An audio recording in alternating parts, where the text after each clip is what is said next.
అమ్మవారి దగ్గరికి మనం వెళ్ళేదే ఏదో ఒక కామ్యం కోసం వెళ్తాం. మానవుడి యొక్క సహజ లక్షణం కామ్యం. అంటే ఏదైనా కానివ్వచ్చు, అదే మనకి ఆరోగ్యం గురించి కావచ్చు, ఐశ్వర్యం గురించి కావచ్చు, ఏదైనా ఒక పని గురించి కావచ్చు, అమ్మవారి దగ్గరికి వెళ్ళటం ఐశ్వర్యం గురించి వెళ్తాం. ఈ ఐశ్వర్యాలు కామ్యాలు ఇవన్నీ తీసి పక్కన పెడదాం. అసలు కామ్యం అంటే ఏమిటి? అమ్మవారి దగ్గరికి ఏమీ లేదు, నాకు అన్నీ ఉన్నాయి, అష్టైశ్వర్యాలు అన్నీ కూడా ఉన్నాయి, భోగభాగ్యాలు ఉన్నాయి, అన్నీ ఉన్నాయి. అసలు ఇవన్నీ కూడా విరక్తి వచ్చేసి నాకు ఇవన్నీ కాదమ్మా, నిన్నే చేరుకోవాలి, నిన్ను చూడాలి, నిన్ను తెలుసుకోవాలి అనని అమ్మవారి దగ్గరికి వెళ్ళాలి అని నేను ఇప్పుడు అదే అడగాలనుకుంటున్నాను. మీరు అదే చెప్తున్నారు. ఏంటి ఆ శ్రీ విద్య లేకపోతే ఈ పంచదశి షోడశి ఇలా ఇవన్నీ వింటుంటే ఏంటి అమ్మ ఏంటి అసలు ఇంకా ఏవో తెలుసుకోవాలి అన్న ఆరాటం కలుగుతూ ఉంటుంది. శ్రీచక్ర పూజ అని ఇవన్నీ కాదమ్మా, ఒక్కటే ఒకటి నీ ముందర కూర్చోాలి, నువ్వు ప్రత్యక్షం అవ్వాలి, లేదా నువ్వంటే నాకు తెలిసి ఆనందం రావాలి, నిన్ను తెలుసుకున్నానన్న ఆనందం నాకు కలగాలి అనుకునే వాళ్ళకి ఇప్పుడు మీరు చెప్పేది అదొక మార్గం అయిపోవాలి. ఆ విధంగా చెప్పండి. అయితే ఈ మీరు అడిగినటువంటి చాలా చక్కటి ప్రశ్న అడిగారు, చాలా పెద్ద ప్రశ్న కూడా అడిగారు నన్ను. భారం చాలా చాలా భారం నా మీద పెట్టినట్టుగా ఉంది. భారం అని కాదు, అంటే కొన్ని చూసిన తర్వాత కొన్ని విధానాలు ఆచరించిన తర్వాత అమ్మ మన వెనకాల ఉన్నారు సరే, అంటే ఈ మాటలు ఏవో పెద్దగా అనిపిస్తుండొచ్చేమో, లైఫ్లో అన్నీ చూసి అన్నీ చేసిన తర్వాత ఏమనిపిస్తుంది అంటే ఇవన్నీ కాదు, అసలు అమ్మను ఒక్కసారి తెలుసుకోవాలి, ఇంకా ఏదో తెలుసుకోవాలన్న ఆరాటం కలుగుతుంది కదా. అప్పుడు అది ఎంత మాటలు విన్నా అమ్మ గురించి ఎంత తెలుసుకున్నా తక్కువే అనిపిస్తుంది. సో ఆ విధంగా ఏంటి అసలు ఇంకా మీరు ఇంకేదన్నా చెప్తారేమో అన్న ఆరాటం కలుగుతుంది అనమాట. అంటే అమ్మవారికి ఒక్కొక్క ఆవరణలో ఈ 9 ఆవరణలు ఉన్నాయి కదా. ఈ 9 ఆవరణల్లో ఒక్కొక్క ఆవరణలో ఒక్కొక్క అమ్మవారికి విశేషమైనటువంటి ఫలితం. ఏ అమ్మవారి దగ్గరికి వెళ్ళినా సరే కామ్యం ఒకటి. ఏమిటి ఆ కామ్యం అని అంటే, అమ్మ ఈ బాలా త్రిపుర సుందరి అమ్మవారి దగ్గర నుంచి నేను ఇంకొక అమ్మవారి దగ్గరికి చేరుకోవటమే నా కామ్యం. అంటే వైరాగ్యం వచ్చేసింది, నాకు ఇంకేమీ వద్దు, ఏమీ అవసరం లేదు, ఐశ్వర్యం అవసరం లేదు, ఏమీ అవసరం లేదు, నీ దగ్గరికి రావటమే నా కామ్యం. అది కూడా ఒక సంకల్పమే కదా. ఆ సంకల్పం ఆలోచన రావటమే ఎక్కువ. ఆ సంకల్పాన్ని రప్పించింది అని అంటేనే ఆవిడ మార్గంలోకి మనల్ని తీసుకొని వెళుతోంది అని చెప్పేసి ఒక సంకల్పం. ఆ సంకల్పం అక్కడి నుంచి ఇంకా బలంగా మన మీదకి రప్పించటమే ఆవిడ మన మీద చేస్తున్నటువంటి ప్రయత్నం.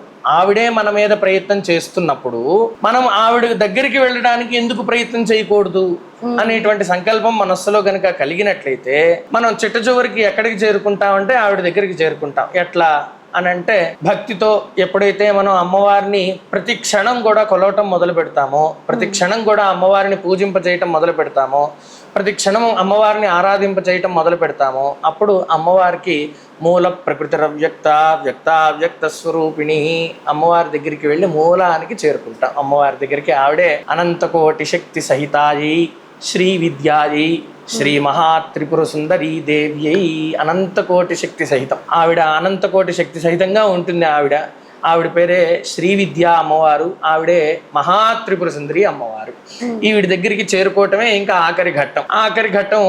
ఈవిడిని చేరుకోవటమైనటువంటి ఈ భాగంలో, ఈ యొక్క నడవడికలో, ఈ దారిలో విశేషమైనటువంటి మనకు అన్నీ కూడా తగులుతూ ఉంటాయి. అంటే అమ్మవారికి విశేషంగా అర్చన చేసేటప్పుడు కూడా దాంట్లో చెప్తూ ఉంటారనమాట, రత్న ప్రాకారాయి నమః.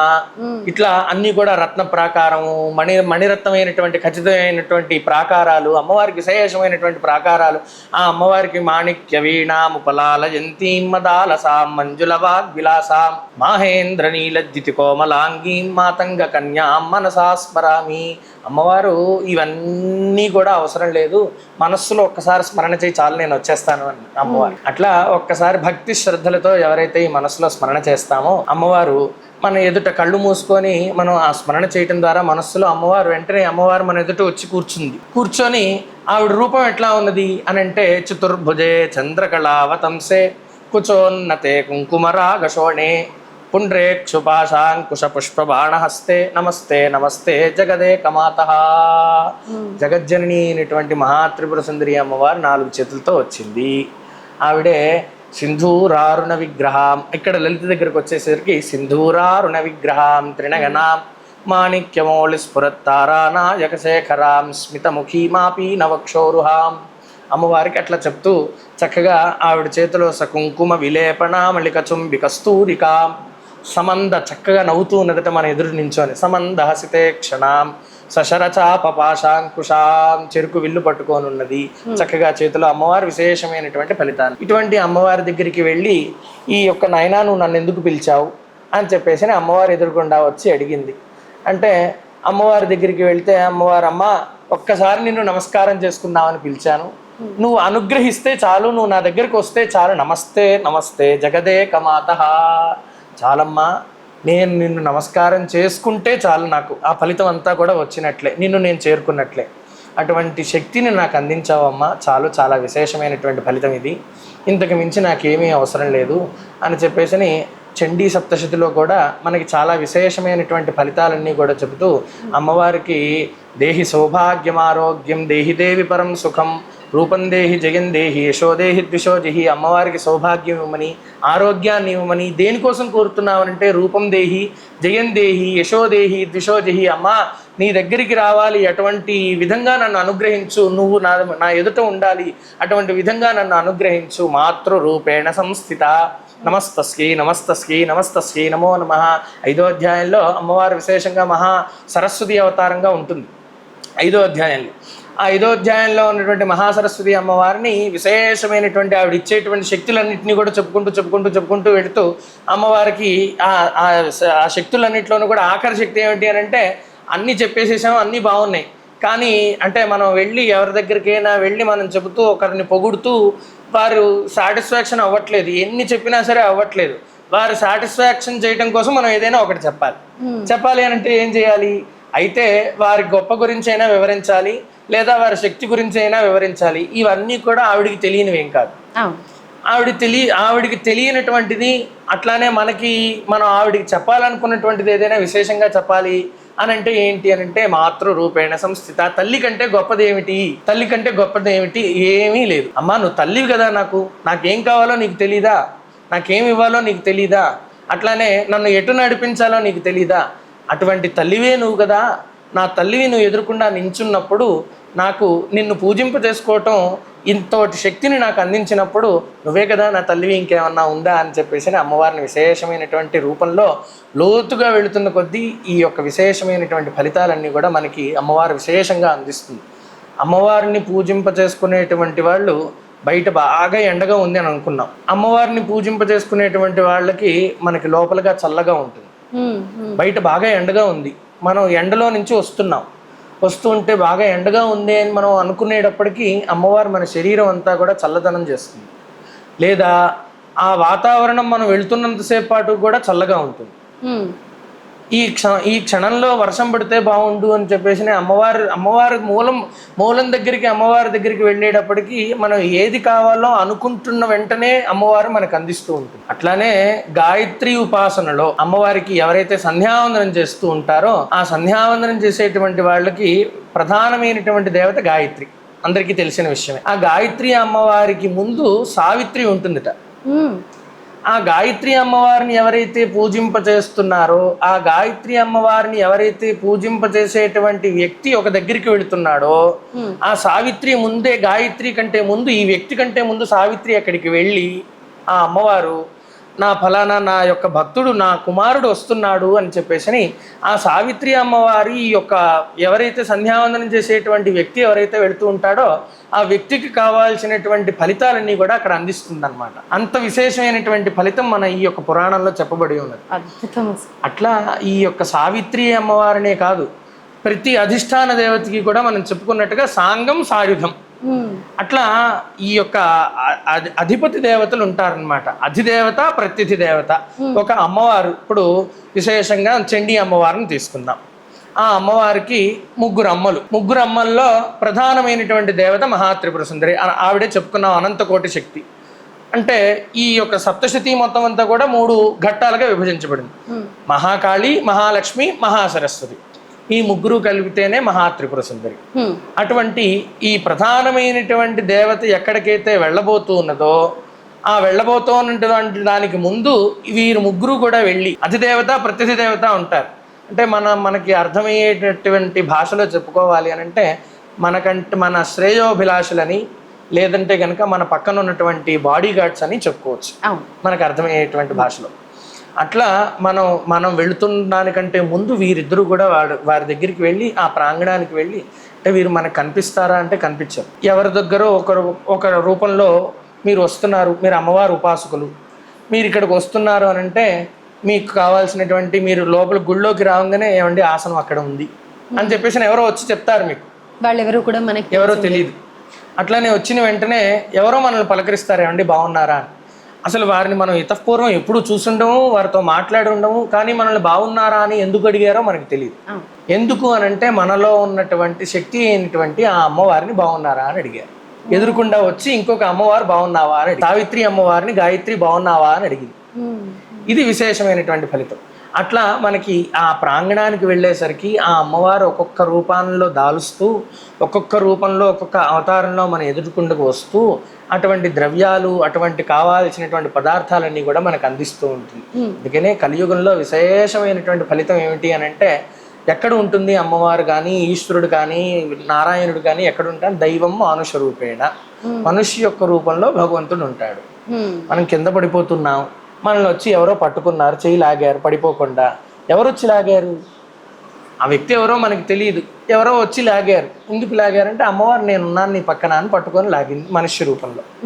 అటువంటి భావన చేస్తూ ఈ మహాత్రిపుర సుందరి అయినటువంటి బాల విశేషమైనటువంటి ఫలితాలు, ఇటువంటి ఈ చాకచక్యమైనటువంటి ఫలితాలన్నీ కూడా మనకు అందిస్తూ ఉంటుందన్నమాట. మూలానికి వెళ్ళడానికి ఈ యొక్క ఫలితాలన్నింటినీ కూడా అందింపజేసేటువంటి ఆవిడే ఈ యొక్క బాలా త్రిపుర సుందరి. శ్రీ విద్యలో ఫస్ట్ మెట్టు బాల, తర్వాత ఇంకా నెక్స్ట్ ఏంటి అనే దానికి మనం ఆలోచించకుండా ఈ అమ్మవారి సాధన చేసి ఉపాసన చేసిన వాళ్ళకి నెక్స్ట్ మెట్టుకి, ఐ మీన్ నెక్స్ట్ దానికి అర్హత వస్తుంది అని అంటారు. పంచదశి అని, షోడశి అని. ఎన్ని రోజులు ఉపాసన చేయాలి అని అంటారు ఈ అమ్మవారి బాలా త్రిపుర సుందరి? అమ్మవారి అనుగ్రహం కలిగేంత వరకు చేయాలి. అంటే ఇంత సమయం అని కానీ, లేకపోతే దీక్షగా 41 రోజులని ఇలా చేస్తూ ఉంటారు కదా, అలా కాదంటారా? అంటే ఆ మంత్ర జపము అలా ఏదన్నా ఉంటుందా? దానికి అంటే మూలంలో ఒక మంత్రం ఉంది. శ్రీ విద్య మా సాంప్రదాయంలో ఒక మంత్రం ఉన్నది.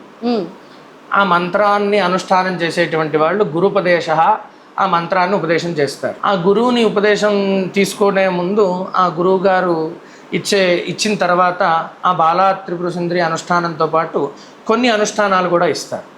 బాల అనంటే బాల ఒకటే ఇవ్వరనమాట, పూర్వాంగం ఉత్తరాంగం రెండు ఉంటాయి. ఇప్పుడు మనం ఎట్లాగైతే ప్రధాన ఘట్టంలో చెప్పుకున్నట్టుగా లలితా త్రిపుర సుందరి లలితా సహస్రనామం ఎట్లాగైతే ముందు పూర్వాంగము ఉత్తరాంగము, పూర్వపీఠిగా ఉత్తరపీఠిక ఎట్లాగైతే ఉన్నాయో అట్లా బాల ఉపదేశం తీసుకునేటప్పుడు పూర్వాంగము ఉత్తరాంగం ఉంటాయి.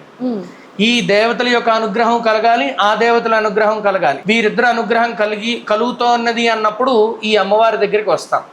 ఈ అమ్మవారిని పూజింపచేస్తూనే వారి దగ్గరికి కూడా వెళ్తాం. ఇప్పుడు ప్రధానమైనటువంటి లలితా సహస్రనామం 1000 నామాలు, మొత్తం అన్ని నామాలు చెప్పేస్తాం. ఆ నామాలు చెప్పి అది ఒకటేసారి చెప్తాం. దీన్ని మాత్రం ఒక 10 సార్లు 9 సార్లు జపం చేయాలని సంకల్పించుకుంటాం. కానీ ఈ 9 సార్లు సంకల్పించేటప్పుడు పూర్వాంగం ఒకసారి, ఆఖరిలో 9 సార్లు అయిపోయిన తర్వాత ఉత్తరాంగం ఒకసారి చెప్తాం. అంటే మనకి మంత్రోపదేశం చేసే వాళ్ళే ఇవన్నీ చెప్తారా వివరాలు, ఎలా చేసుకోవాలి ఏంటి చెప్తారు? ఇవన్నీ కూడా వారు చెప్తారు. ఈ మంత్రోపదేశం చేసేటువంటి వాళ్ళు మనకి ఎందుకు చెప్తారు అని అంటే, ఈ మనకి మంత్రం ఇవ్వటమే కాదు, మనం మంత్రం చేసినటువంటి ఫలితం కూడా వారికి వస్తుందన్నమాట. కొద్ది భాగం మనం చెప్పుకున్నట్టుగా కర్త కారగిత చేవ ప్రేరకశ్చ అనుమోదక, నలుగురికి కూడా 4 సమభాగాలుగా వర్తిస్తుంది ఏ ఫలితం వర్తించినా సరే.